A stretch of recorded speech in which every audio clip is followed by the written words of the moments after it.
So the news on this very sunny Sunday morning is that Edson Alvarez has got an injury. He picked up an injury playing for Mexico against Jamaica, I believe. I think possibly even Mikel Antonio was playing in the game. Looks like he got a hamstring injury in the first half. I've seen the footage of him pulling up. There was no collision. He was sort of running next to a player, pulled up, went to the ground, holding clearly his hamstring.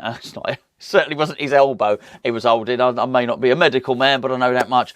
He was rolling around. It looked in absolute agony, had to be helped from the pitch. He was very, very upset, very disturbed. Now, I've got to say, first of all, he's going to be upset because it's a Copa America. It's a big deal for his country. He loves playing for his country. You hear that every time he sort of speaks about them. And, well, he'll be out the tournament. Okay, so that's it. From a personal point of view for Alvarez, it's pretty crappy. He would have been really looking forward to that.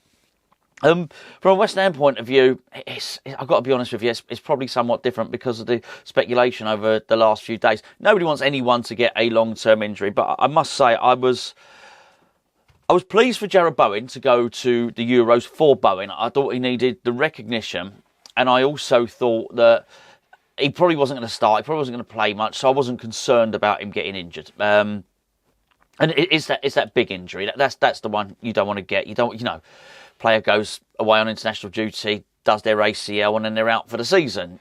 So I was not so worried about Jarrod Bowen. And as it actually happened during the last game, it was against Denmark. He got hacked down straight away, and then the pitch was really horrible, wasn't it? His foot slipped out from underneath him. I thought he might have got injured in that, Bowen. But anyway, you get my point. With Alvarez, even before the speculation with Manchester United had even begun, I was a little bit worried about him going away because the type of player he is, he's 100%, he's all committed. It's not just about getting cards. He does throw himself fully committed into every single tackle, and you sort of, get a little bit worried for him. And then there's always the concern that so many of these players don't have a break now. To be fair, Alvarez isn't one of those players because he gets suspended so many bloody times that he does have quite a lot of breaks, but you think, well, before the start of the new season, new project, it's going to be a very intense pre-season. If everything we've heard about Lopetegui, who has been at the training ground, so we hear frequently, even though there's no players there, he's still at the training ground. So he can't wait. He's a bit of a workaholic, can't wait to get going. You imagine it's going to be a really robust pre-season. So Alvarez playing in the Copa America, I didn't think was ideal. Well, look, now he's got the injury, but the thing is, the injury is bad news for West Ham, but it may well have some sort of good connotations, and as long as he's not long-term injured. If he's out for, what do they say, maybe a month, maybe 8 weeks, 10 weeks, something like that, maybe it keeps him out of the clutches of Manchester United, because that was transfer speculation that really we didn't need, and I think it's easy to say he's putting two and two together. Obviously, Alvarez played under Ten Hag at Ajax, and it's easy to say he would want him. But why hasn't there been that speculation before now? They do appear to be after somebody that replaced Casemiro. Let's be fair. Well, he was there last season, Casemiro at Man United, but he might as well not have been. I don't think I've seen a player drop off in performance levels over one season quite as much as that. But I know he wasn't a spring chicken when they signed him. Signed him from Real Madrid, didn't they? But they clearly need somebody in central midfield. And anyway, it appears that Edson Alvarez is the target. He's the main guy. I mean, we cannot afford to lose him. We really, really can't. There's one of the players that at least we have some control over him, don't we? We have some control. We're able to say, no, we're him. Paqueta thing, you can't do anything about it at the moment because the betting thing, but if there was no betting problem and somebody came in with 85 million, nothing we can do about it. Same we could do next year. Someone comes in with 85 million, nothing we can do about it in the summer of 2025.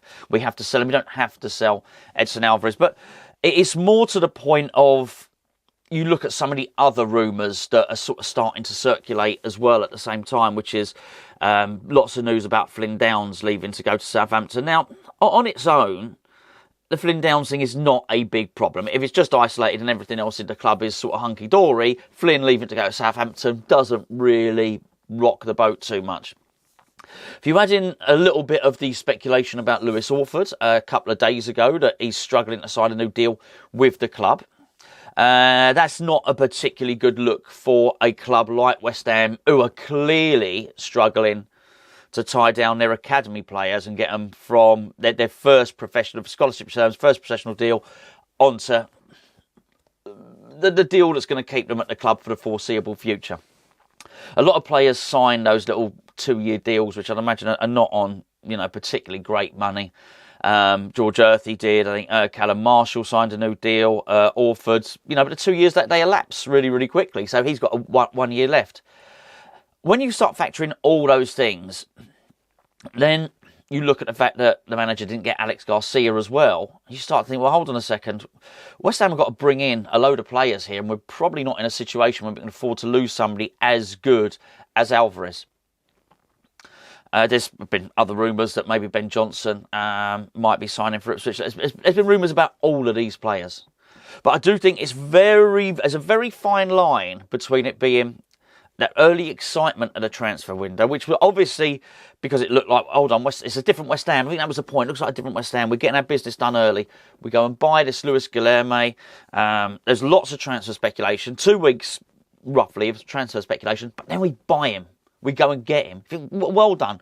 Well done, West Ham. This is very, very different to how we used to do it. I think, is this going to be a good summer where we can push on? And I don't think it takes much to push on. Let me just say that.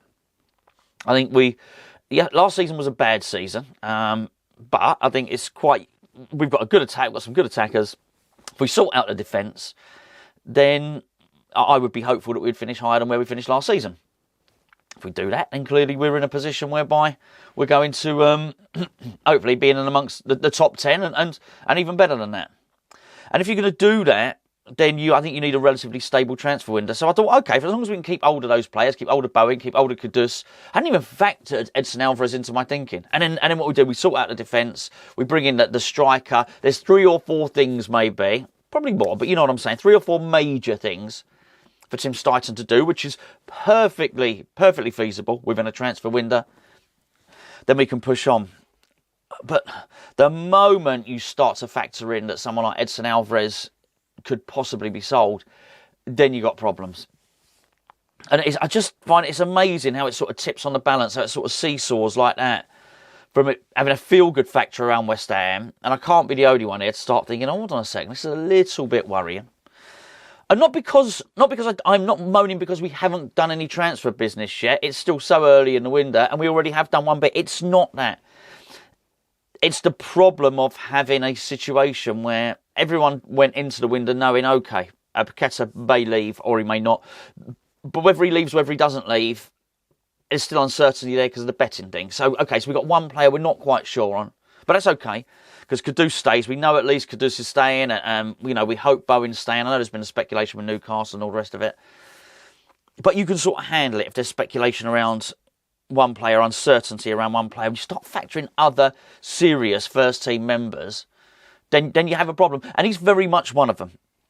If you start talking about guaranteed names on the team sheet, and I know that towards the end of last season, Alvarez didn't feature for David Moyes. He felt that Alvarez was on the naughty step. Do you remember?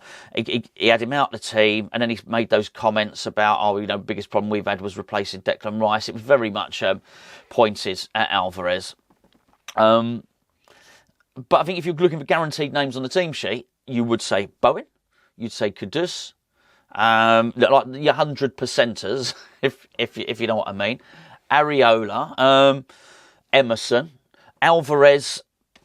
Maybe I've not put Souček in there because we don't know the composition of manager next season. But in terms of the manager next season, possibly Paqueta. But as I said, there's uncertainty around him. There's 5 or 6 players who are guaranteed. So those are the ones you don't want to worry about. So for a new manager coming in, okay, well they're fine. Okay, so I know I might need to replace Zuma. I might want to do something at right back, or I might want to do this, that, or the other. I might want to replace one of the midfielders.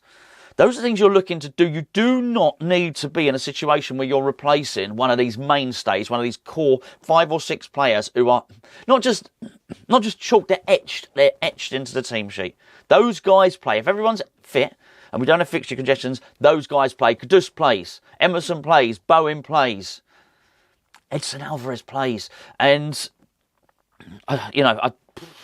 it's a little bit of a concern. It is a little bit of a concern because Alvarez has already shown he can have his head turned. I mean, it's happened for him before when he was at Ajax. And I don't even mean with Russ, the speculation with Chelsea. I don't want to say the story and get it slightly wrong, but I don't want to get it wrong at all, so I'm not going to say it. But let's just put it this way: he did seem to be keen, letting know, and he was keen to move to Chelsea. So if Man United come in and he's keen to move there, then I don't think there's an awful lot we can do about it. But anyway, there you go. But he's injured, and it's between a rock and a hard place, isn't it? I'm sorry he's injured, obviously, and I'm worried for West Ham, and if there was no speculation with Man United, honestly, I'd be really, really pissed off, actually. I'd be here saying, absolutely typical, these international breaks, and there's too much football at the moment. There really, really is. There's a lot of these players. Be amazed how we get to the start of the season if there are not more injuries. But anyway, there you go.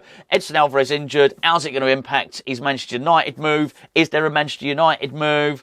I don't bloody know. But I tell you what, the old moodometer has sort of tilted ever so slightly, I think. So I think what we need now, I think we need another signing.